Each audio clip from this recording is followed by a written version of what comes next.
పద్మశాలి సంఘం కులస్తుల సమస్యలు పరిష్కరించేందుకు అన్ని ఏర్పాట్లు తీసుకుంటున్నామని MP Soyam Bapurao, Sirpur MLA doctor Harish Babu తెలిపారు.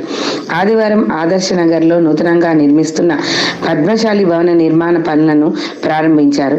ఈ కార్యక్రమంలో బీజేపీ జిల్లా అధ్యక్షుడు డాక్టర్ శ్రీనివాస్, పద్మశాలి సంఘం కులస్తులు పాల్గొన్నారు. ఆదర్శ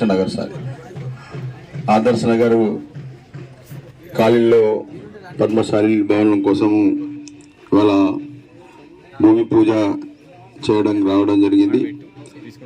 మిత్రుడు భారతీయ జనతా పార్టీ శాసనసభ్యుడు ఆదర్శ నగర్లో నిర్మిస్తున్న పద్మశాలి భవనం యొక్క పనుల ప్రారంభోత్సవానికి ముఖ్య అతిథిగా విచ్చేసిన ఎంపీ గారు సోయం బాబురావు గారు, జిల్లా భారతీయ జనతా పార్టీ అధ్యక్షులు డాక్టర్ శ్రీనివాస్ గారు, పొంగ సత్యనారాయణ గారు, మొత్తం పద్మశాలి సంఘం పదాధికారులు రాజమౌళి గారు, హనుమాన్ లక్కేదారి గారు, గడదాస్ మల్లయ్య గారు, సింధం చంద్రయ్య గారు, పెద్దలు, వచ్చిన ఆహుతులందరూ, యువత కూడా, మహిళామణులు అందరికీ వాటి ఉదయం పూట శుభాభినందనలు.